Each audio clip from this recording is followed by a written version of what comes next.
Dari beberapa barang itu ada nggak yang memberikan kekayaan atau apa namanya, pengasihan atau apa? Pengaruhnya ada nggak? Disenengin cewek. Ya, pengasihan berarti ya. Pengasihan. Ya. Iya. Jadi orang tertarik dengan Mas dengan Aris. saya. Sempat senang ya? Sempat senang. Banyak banget cewek yang senang. Ada salah satu barang itu keris, lekuknya itu 3. Nah itu yang bikin cewek-cewek tuh seneng sama saya. Saya bawa terus. Nah ini salah satunya yang saya dapat pertama kalinya. Ini kujang kecil, pertama kalinya saya dapat.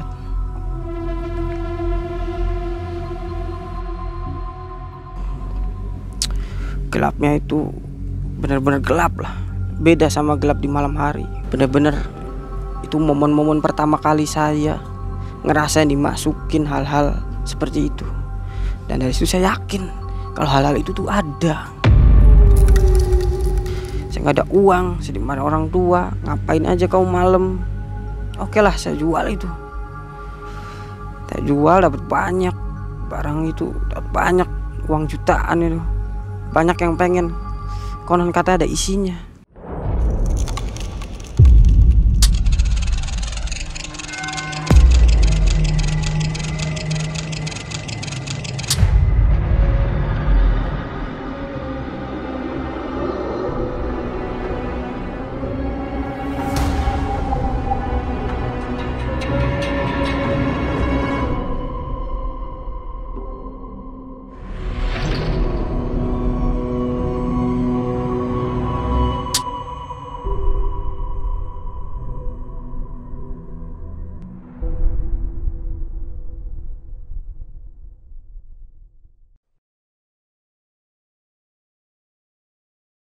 Assalamualaikum warahmatullahi wabarakatuh. Waalaikumsalam warahmatullahi wabarakatuh. Selamat malam sobat MM. Kembali hadir Mang Ei dan tim. Kami berada di kota Cirebon hari ini. Dan sudah ada di depan Anda, namanya Mas Aris. Mas ya? Aris. Mas Aris ini akan berkisah kepada kita tentang kisah nyatanya. Pada waktu itu beliau ingin tahu ilmu pendohiran ya. Ya, pendohiran. Pendohiran artinya ilmu untuk mewujudkan benda gaib ya. Mewujudkan benda gaib. Oke. Dan entah apa yang diingininya sehingga mau menuntut ilmu itu. Nanti kisahnya akan disampaikan oleh Mas Aris. Siap. Nah sebelumnya kita promo dulu Mas Aris. Oke, siap. Seperti biasa, kaos dari Malam Mencekam. Oke. Nah ini ada 11 desain, jangan lupa untuk memilikinya. Ya. Langsung hubungi admin, ada 11 desain, 11 gambar-gambar bertema horor ya. Ya, tema. Nah, gimana menurut Mas Aris? Ini keren banget ini. Bajunya adem bahannya. Cocok Terus dipakai ke mall. sablonnya juga bagus nih. Dipakai ke mall nggak malu ya? Iya, siap. Saya pakai ke mall nih. Tuh ada Oke. barcode-nya tuh. Ada barcode-nya langsung ke Mantap. Asli nih. ya, Tadi. ke website Malam Mencekam. Dipakai dulu Mas Aris. Oke. Nah, sudah dipakai kaosnya ya. Iya, Gimana? Adem. adem. Oh, keren tuh. Oke, jangan lupa untuk sobat untuk memilikinya di Tokopedia atau Ya. hubungi admin. Harganya 120.000. Iya, mantap. Mas Aris, apa kabar? Baik. Sudah berkeluarga? Belum, alhamdulillah. Masih bujangan ya? Masih bujangan. Bukan jomblo, bukan? Bukan. Masih banyak bujangan. cewek banyak. Cewek banyak, luar biasa. Mas Aris bilang nih katanya mau cerita tentang ilmu apa? Mendohirkan barang. Mendohirkan balang. Tahun berapa itu? Sejak tahun 2017. 2017. Ya, mulainya. Mulainya ya. Di kota, Kota Cirebon. di tempat-tempat keramat Tempat-tempat pasti ya? keramat, tempat-tempat angker. Telusurin semua di situ. Iya, iya, iya. Mas Aris profesi apa? Sekarang saya bekerja di cleaning service. Cleaning service. Iya. Di mana tuh? Di daerah sini Cirebon juga Oh, di saya Cirebon. asli. Oke, oke. Baik, Mas Aris, kita pengen tahu nih seperti apa Oke. kisahnya dan apa namanya makhluk-makhluk yang menghantui pada waktu itu. Cerita kepada kita ya. Oke, siap. Silakan.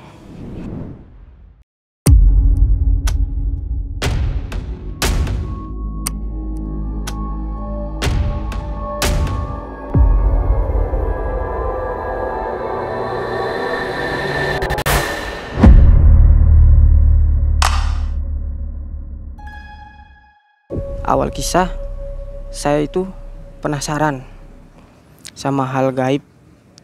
Contoh yang saya penasarin banget itu tentang penarikan barang-barang mistis. Contohnya ada kujang, ada cincin, dan yang lain sebagainya. Mungkin banyak yang kalian pada tahu. Nah, saya itu seneng dari tahun 2015. Dari video-video YouTube, dari video-video sosmed tentang ilmu-ilmu penarikan.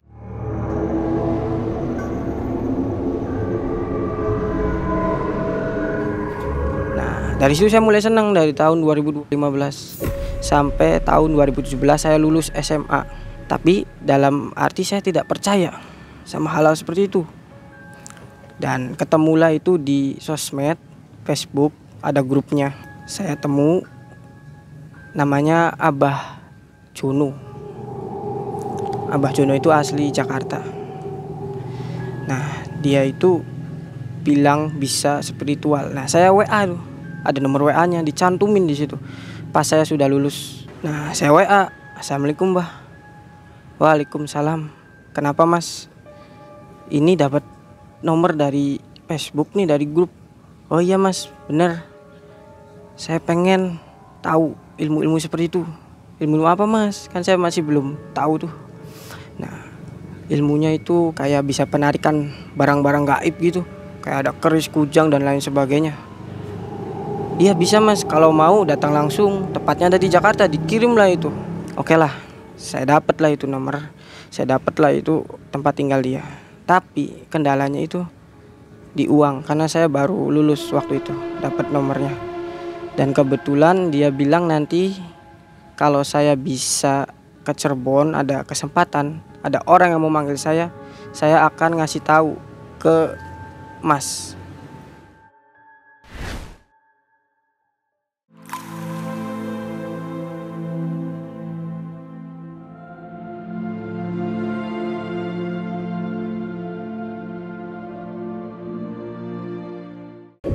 Saya tunggu itu selama 3 bulan.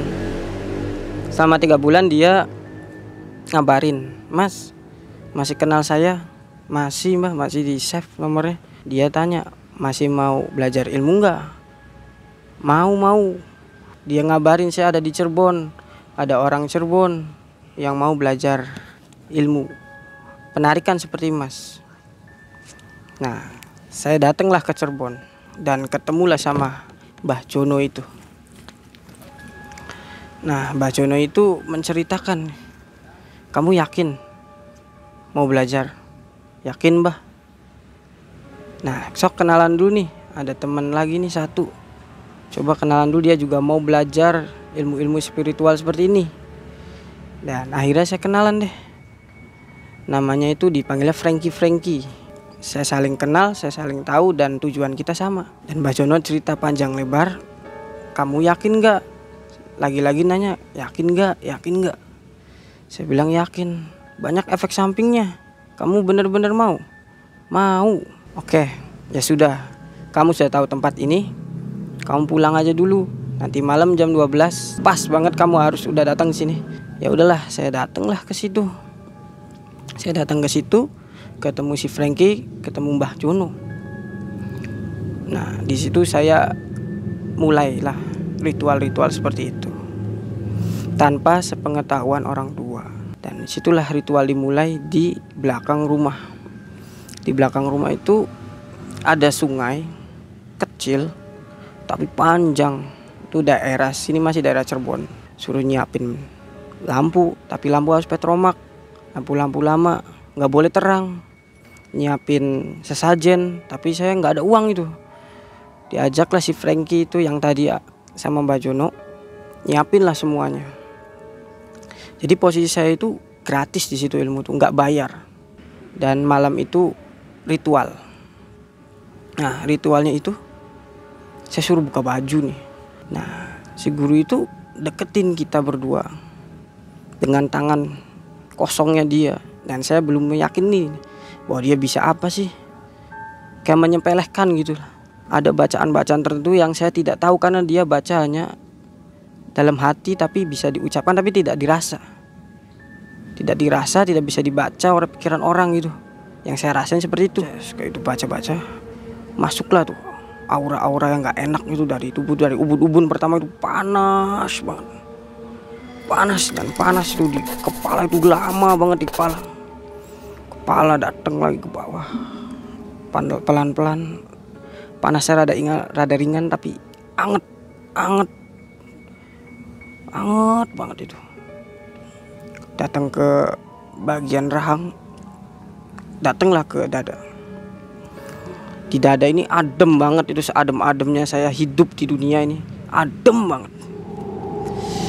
Saya nyaman di situ. Setelah itu saya berontak, panas, tahan. Kamu tadi ngerasain adem, benar tidak? Benar. Tahan, si Franky tahan, kamu harus tahan. Tarik nafas, keluarkan. Saya lakuin lah itu. Tarik nafas, keluarin, tarik nafas, keluarin, tanpa bacaan. Dan saya sama sekali tidak membaca surat-surat apapun itu, walaupun saya takut. Nah, disitulah masuk aura-aura nggak enak. Saya kebawa ke alam, entah alam mimpi, entah alam apa itu, gelap banget. Gelapnya itu benar-benar gelap lah, beda sama gelap di malam hari. Benar-benar itu momen-momen pertama kali saya ngerasain dimasukin hal-hal seperti itu. Dan dari situ saya yakin kalau hal-hal itu tuh ada. Dan disitulah saya ketemu sama sosok itu. Sosoknya tinggi, besar, hitam, berbulu, matanya merah banget, tapi mulut tidak kelihatan. Untuk kalau dia bicara tidak kelihatan. Dia berinteraksi. Kamu siapa? Mau apa kamu kesini? Saya jawab dengan canggungnya, saya jawab, saya mau belajar ilmu spiritual tentang penarikan benda-benda gaib. Apakah itu benar? Terus dia bertanya lagi, emang kamu tidak percaya hal kayak gini? Jujur saya tidak percaya. Dan saya tanya, Anda siapa? Saya di mana? Dia jawab, saya yang nanti akan menemani Anda. Saya yang akan nemanin setiap perjalanan yang kamu inginkan. Saya tahu apa yang kamu inginkan. Saya tahu banget apa yang kamu inginkan. Kamu itu pengen bisa narik hal seperti itu. Tapi saya tanya dulu, kamu mau buat apa? Saya mau pelihara barang itu. Saya mau simpan. Kalau benar-benar saya bisa berhasil menarik barang itu. Saya cuma pembuktian aja. Dia berontak. Gak ada pembuktian. Di sini yakin. Kamu yakin, saya yakin. Kalau kamu yakin, itu bisa terjadi. Tapi kalau kamu gak yakin, kamu pergi aja sana. Dan saya berkata lagi, oke, saya yakin. Apa aja syaratnya? Lalu yang ngasih ilmu itu Mbah apa? Anda. Dia itu cuma perantara buat manggil saya. Dan saya itu dibayar dengan dia, tapi bukan uang. Dan saya tidak bisa ceritakan itu. Oke, jadi apa yang harus saya lakuin? Kira-kira saya bisa narik barang-barang seperti itu? Cukup mudah. Nanti Mbah yang akan bicarakan. Saya akan bicarakan ke Mbah untuk disampaikan ke kamu. Yang penting kamu yakin bahwa saya ini benar-benar bisa nemenin kamu untuk menarik. Oke, saya yakin. Ya udah. Kamu tarik napas, buang dari mulut 3 kali. Kamu akan sadar. Saya lakuin lah itu. Tarik napas, buang. Tarik napas, buang. Yang ketiga kali tarik napas, berat banget. Buang. Wah, itu. Saya sadar dengan keadaan terkapar di air itu, sungai itu. Basah semua. HP aja saya sampai rusak semua, udah nggak karuan di situ. Di titik itu juga mulailah ritual itu. Sejak Mbah itu bilang mau lanjut. Malam itu saya lanjutin. Itu baru ketemu makhluk itu. Belum ke selanjutnya. Ada penyiraman air kembang, ada penyajian sesajen. Nah itu malam itu tuh udah banyak tuh. Nah penyajian itu saya susun Di sesajen itu ada isinya ayam hitam. Ayam hitam, masih mentah ayamnya. Sudah dipotong sama si teman saya. Di situ ada telur mentah, ada rokok 2 batang, terus ada bunga-bunga 7 rupa gitu, sama air. Air bukan segelas, tapi airnya itu kayak ada teko-teko zaman dulu yang dari tanah liat, cuma segitu. Ditaruhlah di situ. Saya tanya ke teman saya, apa yang tadi ceritakan, apakah sama dengan saya? Sama persis. Pas setengah sadar, setengah enggak. Sama persis di sosok itu.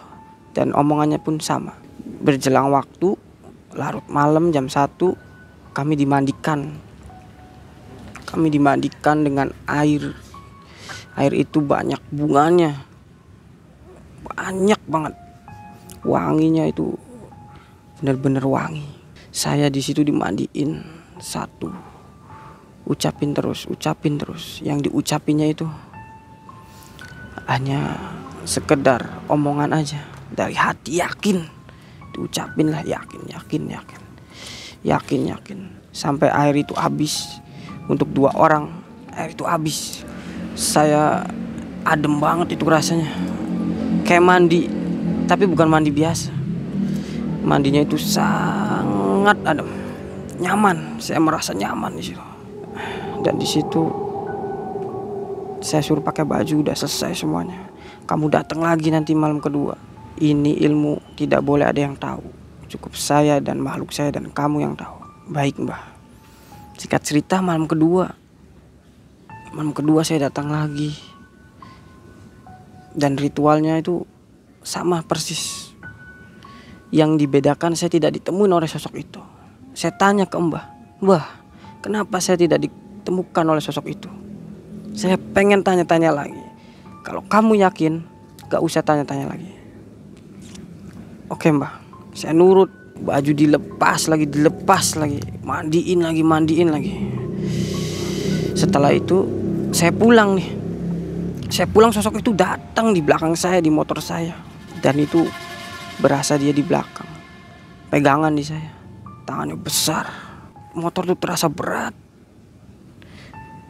Digas tuh kayak berat banget. Sampai datang rumah itu. Dan itu efek sampingnya itu pusing setelah ditempelin sama makhluk yang itu. Dan pada malam hari itu saya masuk kamar. Di situ saya mimpi didatengin oleh sosok itu, hitam besar. Saya tanya lagi, apakah saya sudah bisa menarik? Belum, masih banyak tantangan yang harus kamu lewatin. Apakah tidak bisa secepat yang seperti saya pengen? Saya pengen cepat. Gak bisa. Kamu harus tahu prosesnya. Oke. Malam selanjutnya, malam ketiga. Itu malam terakhir saya ritual. Sama, buka baju lagi. Dimandiin. Dia kasih ramalan-ramalan. Ramalannya seperti ini. Sira percaya dengan Isun, Isun percaya dengan Ira. Sira seneng dengan Isun, Isun seneng dengan Ira. Bahasa seperti itu. Saya masih bingung. Terus ada lagi satu itu, Ira yakin dengan Isun, Isun yakin dengan Ira. Kesimpulan arti itu, saya suka sama kamu, kamu suka sama saya. Saya percaya sama kamu percaya sama saya. Seperti itu artinya, Bang. Nah, setelah dikasih rama itu, saya ucapin terus. Jam 12 malam lagi, saya ucapin lagi itu. Gak berhenti saya ucapin. Saya inget. Dan dia kasih amalan lagi. Amalannya, kamu harus puasa. Puasa apa? Saya tanya, puasa wajib dah. Enggak, bukan puasa wajib. Udah gak usah bahas puasa wajib. Yang kamu itu harus yakin sama saya, bukan sama Tuhanmu. Sampai ngomong seperti itu. Selama 7 hari kamu puasa. Pas nanti buka, tengah malam kamu buka. Pagi puasa, malam ini kamu buka jam 12. Cuma dengan nasi digempalkan, nasi gempalan 3 doang. 3 aja cukup. Saya berpikir lagi, saya tanya lagi. Hanya 3 bah. Saya aja makan 3 kali sehari, kenapa harus 3 gempal? Kalau kamu yakin, kalau kamu mau, makanlah itu. Jangan makan yang lain. Nurut sama saya, nurut. Oke, saya nurut. Ya udah, saya lakuin itu puasa. Puasa pertama lemes semua badan, lemes semua. Dan setelah buka saya tidur sampai pagi itu bermimpi ada yang datengin sosok, tapi beda sosoknya. Sosoknya itu bukan yang tinggi besar yang pertama kali saya lihat, tapi sosoknya itu seperti putih, tinggi juga, tapi putih. Kepala seperti manusia, kayak kuntilanak gitu, tapi bukan kuntilanak. Susah dijelasinnya. Malam kedua saya berpuasa, saya coba lancarin lagi, kuatin lagi, beda sosok lagi. Sosoknya warnanya hitam, persis seperti yang kemarin, tapi saya tanya itu bukan. Dia tanya lagi ke saya, kamu belajar ilmu kayak gini dari siapa? Dari Mbah Jono. Oh udah gitu. Terus besok malam saya didatangin lagi sampai 7, itu beda-beda makhluknya. Setelah di malam ke-7 itu, saya tanya ke Frankie teman saya, Frankie, kamu dibimbing apa semalam itu selama 7 hari puasa? Makhluknya beda-beda. Sama berarti. Dan malam itu juga saya dinyatakan lulus ilmu itu untuk tingkat rendah. Si makhluk itu udah ngikut di badan saya, kata Simbah. Jadi kamu harus jaga makhluk itu, kamu makanin makhluk itu. Saya tanya lagi, kenapa Mbah harus dimakanin? Ya, karena makhluk itu akan nurut sama kamu kalau kamu mau makanin. Apa Mbah makanan? Cari aja ayam yang hitam itu yang pernah saya ceritakan. Oke, baik Mbah, saya akan cari itu ayam. Saya cari dan saya dapat. Ayam itu disembelih, airnya dialirin ke gundukan yang udah saya buat. Nah itu dia, saya lakuin itu terus selama 1 tahun. Pertama kali saya menarik, saya coba sendiri di malam hari di kuburan. Dan itu makhluk itu deketin saya terus di belakang, nge-backup bahwa di situ ada barang, kamu mau milih yang mana? Itu sudah kuat dan ini belum, yang setara sama kamu yang ini, kamu tarik lah kalau kamu bisa.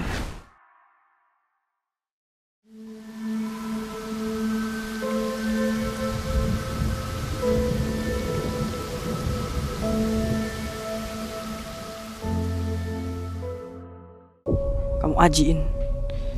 Baik, saya coba ritual itu. Wah, berat sekali. Pertama saya gagal, saya sendiri, tidak ada yang nulung. Ya si nulung makhluk itu. Jadi saya percaya sama makhluk itu, karena dia bisa nulungin. Dari saya muntah darah, dari saya sampai lemas, intinya saya sehat karena makhluk itu. Dan untuk ketiga kalinya saya tarik lagi, dan itu berhasil, dan saya dapat 1 buah kujang kecil. Dan sampai sekarang saya masih bisa simpan. Dan barang-barang selanjutnya selama 1 tahun saya dapat 6 barang. Kujang kecil, cincin, keris ada 3, lekuk 2, lekuk 3, lekuk 4. Dan terakhir yang ke-6 itu mahkota kecil yang kayak mainan. Menurut saya itu mainan, tapi saya real dapat. Mahkota ada cincinnya, di atasnya ada batunya. Batunya ada 3, entah itu apa. Itu yang paling berat antara hidup dan mati. Saya narik. Setelah penarikan selama 1 tahun saya cuma dapat 6. Saya konsultasi lagi ke Abah Joni, saya sudah dapat 6. Itu melalui handphone saya foto satu-satu. Abah Joni bilang, ini dapat dari mana aja? Ada dari kuburan, ada dari tempat angker, tempat keramat, sampai di gua-gua saya coba. Sesuai apa yang dikatakan sama inguannya Mbah. Bagus. Dia senang, dia gembira. Dan yang terakhir itu yang mahkota itu, yang saya dapetin itu diambil sama dia. Dia diminta, Abah sih tanyain terus, kamu harus simpen kalau kamu nggak mau dapat efek-efek yang berbahaya dari barang seperti itu. Iya bah, saya hanya jawab iya, karena saya butuh uang, saya nggak kerja, saya ngelakuin itu 1 tahun, saya nggak kerja, saya nggak ada uang, saya dimarahin orang tua, ngapain aja kau malam. Oke lah, saya jual itu. Saya jual, dapat banyak barang itu, dapat banyak uang jutaan itu, banyak yang pengen. Konon kata ada isinya, tapi saya tidak tahu itu isinya apa, karena ilmu saya dasar. Sejak itu Abah ngambil barang itu, saya mulai ada efek-efek nggak enak. Efek nggak enaknya itu, setiap saya penarikan ada aja gangguan lain, saya kalah. Penarikan ke sini ada gangguan lain, saya kalah. Justru saya nggak sadar lagi, saya capek dengan kayak gitu, keadaan kayak gitu saya capek. Sejak itu saya coba ngilangin gimana caranya, tapi saya nggak bisa. Saya malu sama orang tua, karena ilmu itu saya tidak pernah cerita sama sekali.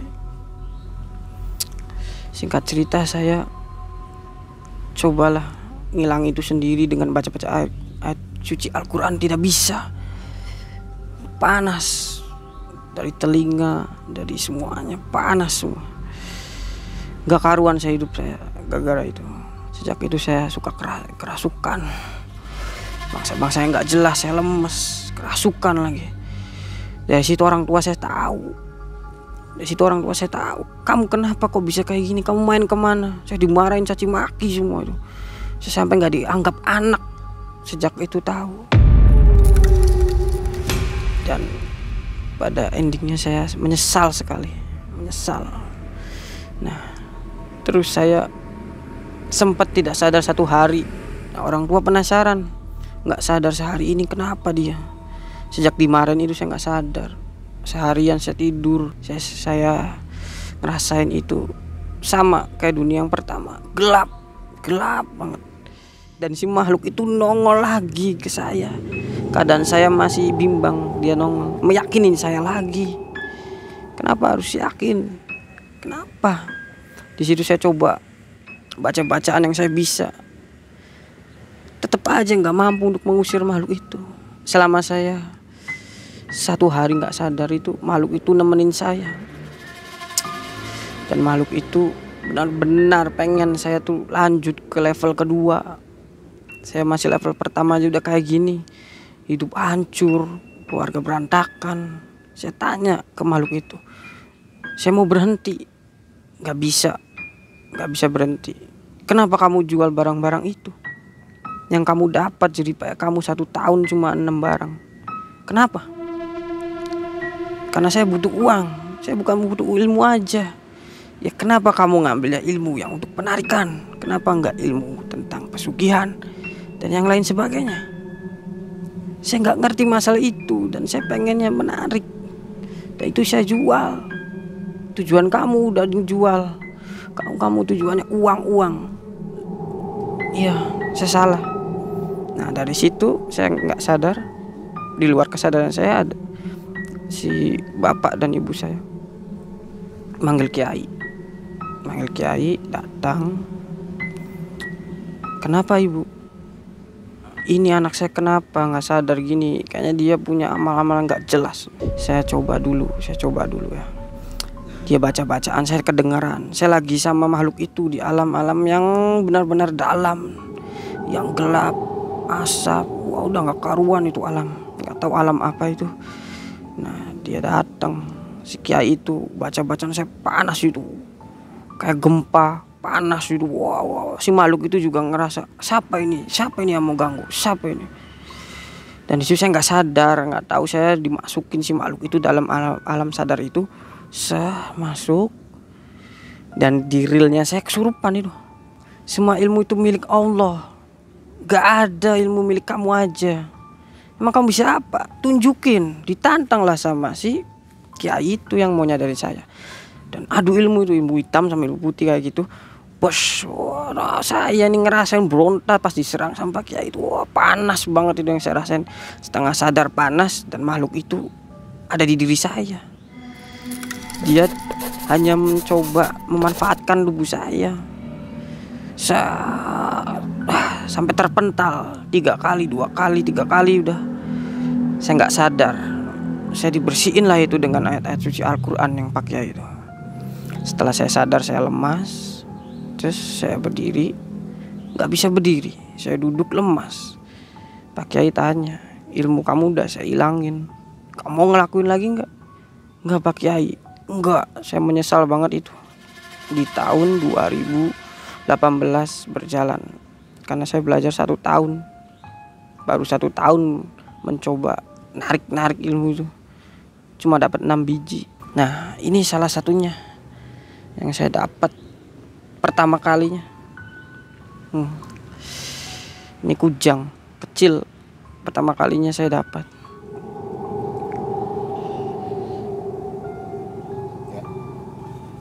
Nah, kegunaan kujang ini, kata si makhluknya yang saya dapat, buat ilmu kebal, buat ilmu pertahanan, buat ngelindungin diri, dan isinya pun ngikut ke saya. Nah, makanya saya, efek sampingnya dari kisah saya ini, saya sering kesurupan. Sampai saya ngaji aja udah gak bisa, lupa semuanya. Diajarin sama guru kiai itu, saya tobat. Dari situ saya tobat, berusaha, tetap saja kemasukan. Dan kujang ini gak tahu kiai itu. Saya masih simpan 1 ini, karena menurut saya ini kenangan. Ini yang dipegang masih ada khasiatnya nggak? Nggak ada. Udah kosong. Kosong. Oleh kiai dibuang. Iya.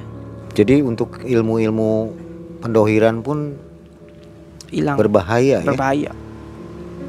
Nggak sembarangan gitu. Nggak sembarangan. Niatnya mau dijual. Iya. Ternyata dijual malah jadi masalah ya. Masalah bagi yang sayang narik. Karena apa itu karena kodamnya marah gitu ya? Iya, kodamnya marah. Karena saya main jual-jual aja. Dari beberapa barang itu ada nggak yang memberikan kekayaan atau apa namanya, pengasihan atau apa? Pengaruhnya ada nggak? Ada, tapi bukan kekayaan sama pengasihan. Melainkan kita tuh diseneng orang, disenengin cewek. Ya, pengasihan berarti ya? Pengasihan. Ya. Iya.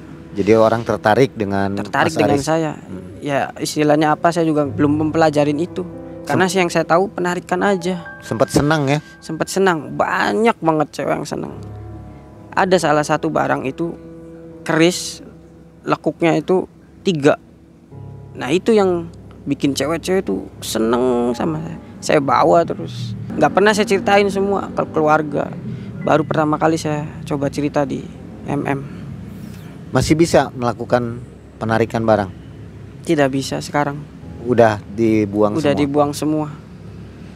Dan gak mau lagi lah narik-narik seperti itu. Saya udah tahu bahwa reel bisa ditarik, tapi dengan resiko yang tadi saya ceritakan ya. Dan bahayanya itu. Makhluk-makhluk pun sudah nggak ada sekarang ya? Nggak ada. Aman lah ya? Aman, alhamdulillah Bang Haji. Oke. Mas Aris, apa yang mau dipesankan ke subscriber MM nih? Ya, pada penonton MM, saya mau menyampaikan tentang tadi yang saya ceritakan itu, jangan sampai ditiru ya. Kita cukup tahu bahwa hal gaib itu ada, mengimani hal gaib itu emang ada. Tapi jangan sampai kita seolah-olah diri kita nih gak percaya atau enggak, terus mencoba dengan ilmu-ilmu seperti itu, dengan guru, cari guru lah, inilah itulah. Jangan sampai nanti akan menjadi seperti saya kayak gini, sengsara. Udah jangan. Kalau saya sarankan seperti itu, pemirsa MM. Ya. Terima kasih Mas Aris atas kisah nyatanya, memberi pelajaran yang baik untuk kita semua ya. Tetaplah berjalan di jalan Allah ya. Benar. Cari kerja yang benar, Cari kerja yang nyata ya. Jangan kayak gini. Oke. Terima kasih ya. Sobat MM atas dukungan Anda kepada kami. Kalau Anda suka dengan cerita dari kisah nyatanya Mas Aris, silakan komentar di bawah. Ya. Saya ucapkan banyak terima kasih juga kepada Kang Ya, Aris. baik. Assalamualaikum warahmatullahi wabarakatuh. Waalaikumsalam warahmatullahi wabarakatuh.